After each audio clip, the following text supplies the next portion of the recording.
Let's see. Two other highlights from the very full meeting. The Multiversity Trail Project draft report from the consultants has been delivered to the steering committee, and we will be sharing more with the general public in the coming months once the steering committee has the opportunity to review that. So our trail system has the potential to expand further. And then last, Nate already touched on the sidewalk grant that we'll be accepting later tonight.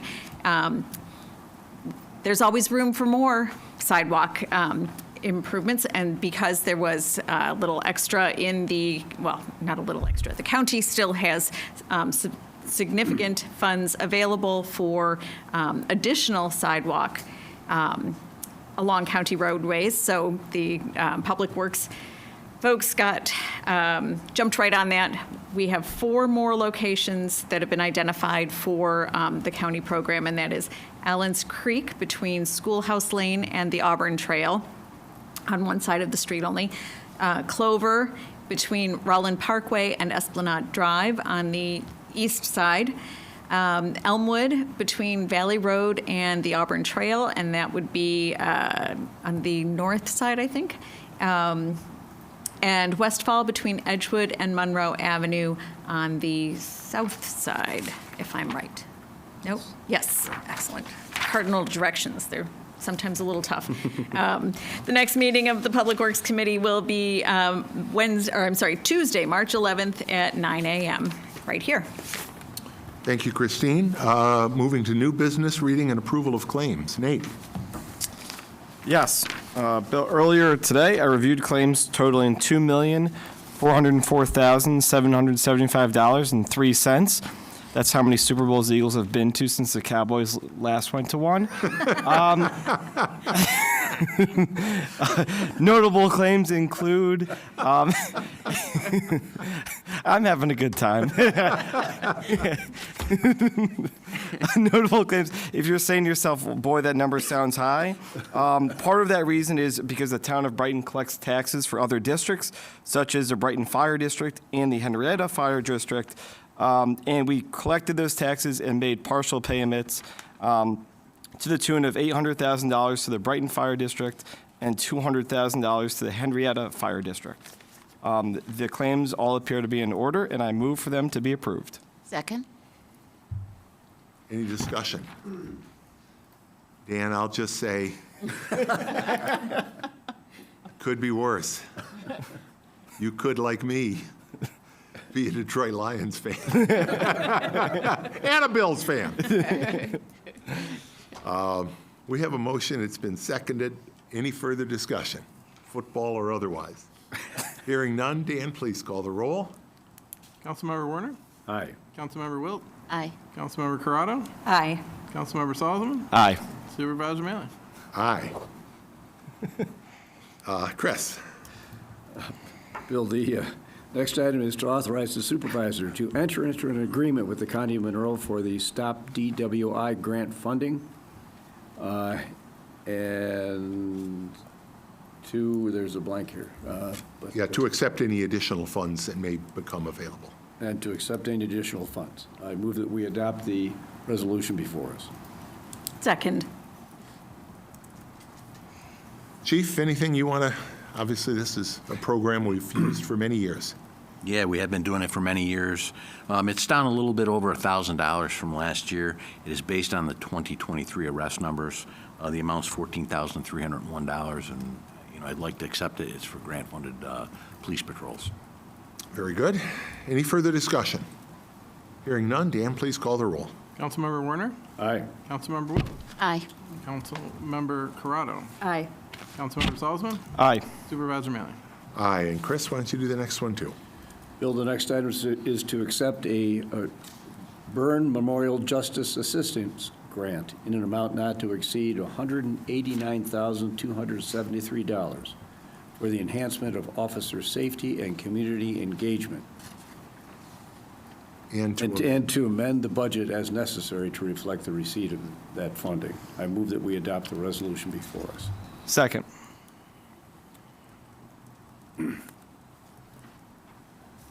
Chief, we discussed this as well in committee. Number of items there, particularly the security fencing for our vehicles. Yeah, I actually think the coolest items are going to be the e-bikes that we buy. They're going to replace, we have a total of 6 pedal bikes, so we're going to replace a couple of those with e-bikes. I think that'll be the coolest thing. I have seen Councilmember Werner on an e-bike. So you may wish to, They're nice, and it'd be nice to see the officers get reinvigorated and want to operate those again. good. Further discussion? Hearing none, Dan, please call the roll. Just Oh, one sorry. item of, no, so it said that the expiration on that was September 30th, 2025, so do all the items need to be implemented, or that's just to seek funding? I think we just have to receive the funding Okay, by then. great. But we'll have all year to spend it. All right, thank you. Anything further? Dan, please call the roll. Councilmember Werner, Aye. Councilmember Wilt, Aye.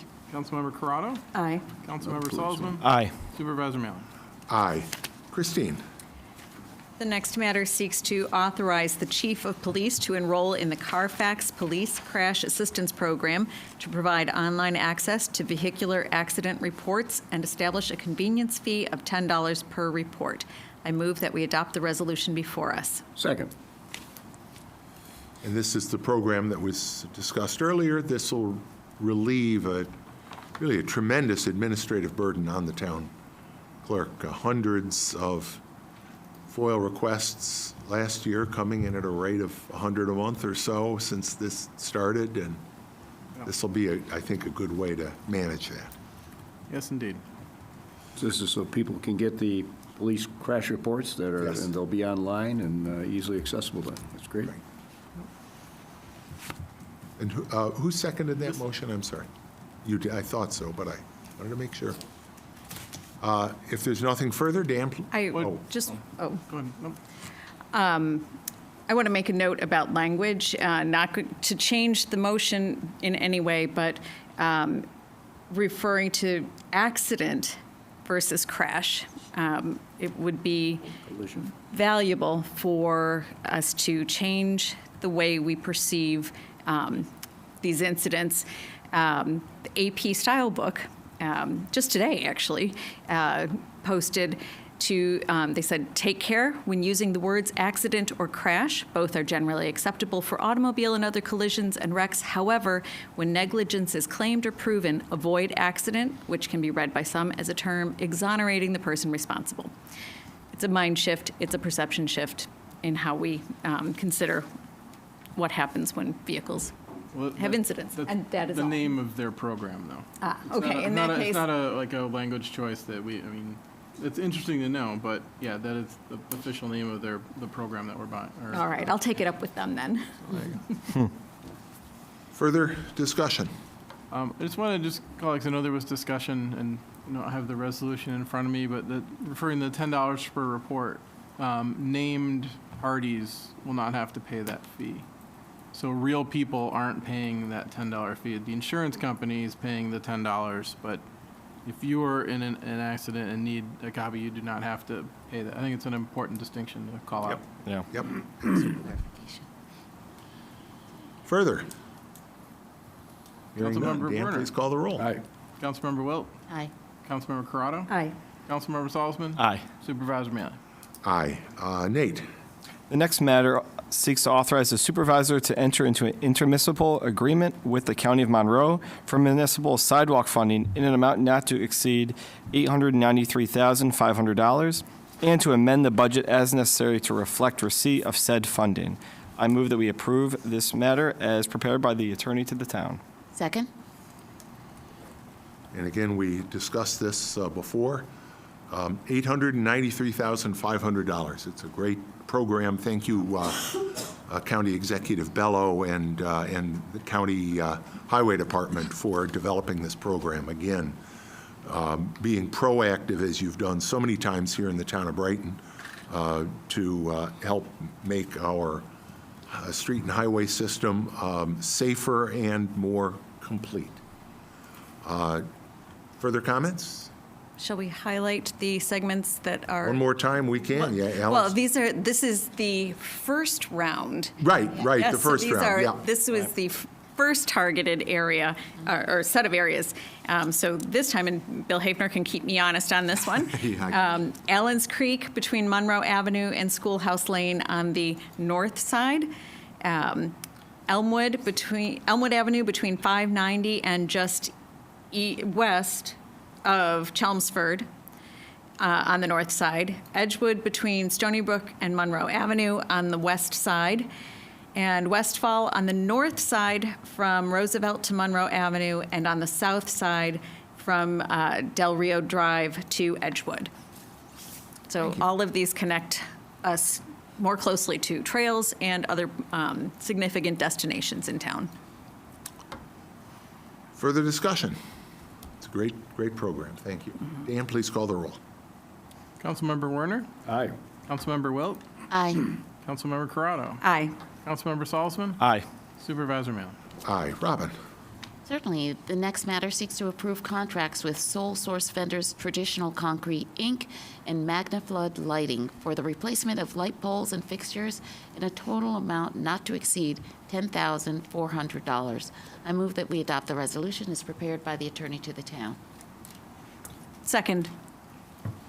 One of these lights was hit and destroyed in a motor vehicle.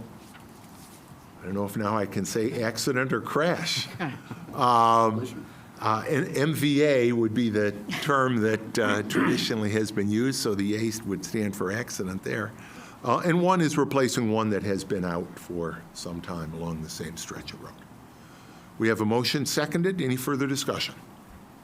Hearing none, Dan, please call the roll. Councilmember Werner, Aye. Councilmember Wilt, Aye.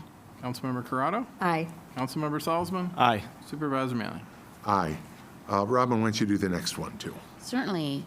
The next matter seeks to appoint to the Board of Assessment Review, Conservation Board, and Planning Board several individuals, as noted in the resolution. I move that we adopt that resolution as prepared by the attorney to the town. Second. And the people in question, well, it is a long list, but we think, I'm going to read them just Yeah. because we do appreciate it. Martin Grisanti of Evandale Road has been appointed to a 5-year term on the Board of Assessment Review.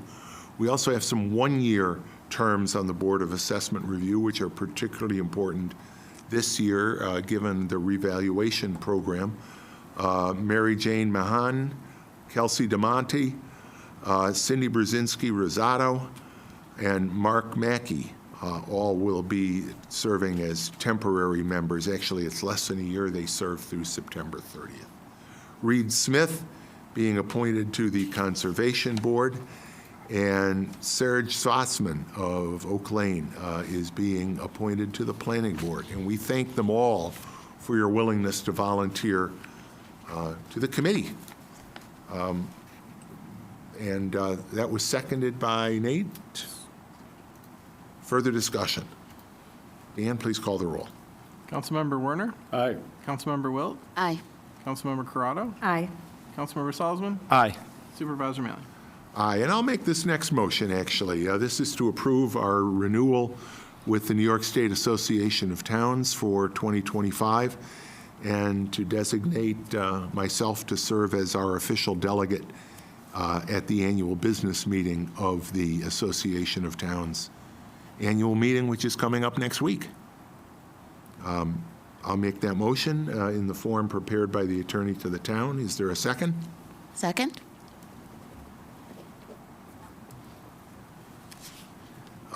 Discussion? And the attorney to the town and I are looking forward to making a presentation on incentive zoning at the meeting. So, if there's nothing further, Dan, please call the roll. Councilmember Werner, Aye. Councilmember Wilt, Aye. Councilmember Corrado, Aye. Councilmember Salzman, Aye. Supervisor Mealy. Aye, and finally, Nate. The next matter seeks to amend the Town of Brighton organizational chart and non-represented full-time employee salary and wage schedule. I move that we approve this matter as prepared by the attorney to the town. Second? Couple of things that are all included in one single resolution here, and if I miss anything, I'm counting on the attorney to the town. First, we have changed 2 positions from part-time to full-time. The architect and the position of assistant building inspector are those 2 positions. What we've seen is a lot of activity. As you'll recall, in particular with respect to our architect, Patty Hinckley, we have almost every year, particularly during the summertime, had to increase her part-time hours because she is so busy reviewing plans of a variety of projects. And with the reserve coming back online, with the anticipated work starting next construction season on the affordable housing project adjacent to the Psych Center, with the expansion of the Jewish home facility, there's a lot going on, and I think it's clear there's going to be a lot going on. So we're going to make those 2 positions full-time, and we're also modifying some language in the salary schedule describing the position of Commissioner of Public Works, removing a stipend. Any further questions or discussions? Hearing none, Dan, please call the roll. Councilmember Werner? Aye. Councilmember Wilt? Aye. Councilmember Corrado? Aye. Councilmember Salzman? Aye. Supervisor Mealy? Aye. Matters of the supervisor, again, I mentioned this earlier, but the town will be hosting our annual Black History Month event tomorrow, right here in this room at SUNY Empire State University, 680 Westfall Road. We encourage the public to attend. It's the snow's going to let up by then. It's going to be warmer. But again, the fireside chat roundtable between Miriam Moore, our Chief Diversity Officer, and Dr. Tamika Wagstaff, who is the Vice Provost at the College of Holy Cross in Worcester, Massachusetts, should be very interesting. I also look forward to joining the Black Student Union and their annual Black History Month assembly at Brighton High School on Friday. They do a great job of organizing that event every year. So I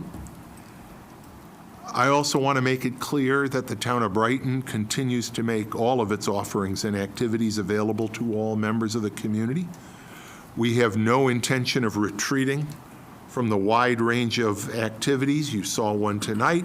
You'll see one tomorrow, our proclamation and our ceremonies honoring Black History Month. Those activities acknowledge and celebrate the diversity that is who we are here in the town of Brighton. We reject the notion that diversity, equity, and inclusion is somehow a way to give preferences to certain people. Actually, it's quite the opposite. It's diversity, equity, and inclusion is really a way to include, to make opportunities available to all people. And for that reason, certainly from where I sit, it will continue to be a core part of our operations here in the town of Brighton. We've talked a little bit about, again, the upcoming revaluation. Notices on those updated assessments will be coming out soon. As we've discussed, property values have risen dramatically since our last revaluation in 2018. So we are evaluating and reassessing at fair market value all real property in Brighton, both residential and commercial. I've said it a lot, I'll say it again. Revaluation does not necessarily mean you're going to get a tax increase. What it does mean is the value of your home will be adjusted, and again, given the rise in values, almost certainly it will mean an increase in your assessed valuation, but it's intended to value your home at 100% of your house fair market value. And we have seen house prices increase dramatically, more so in most cases than commercial properties.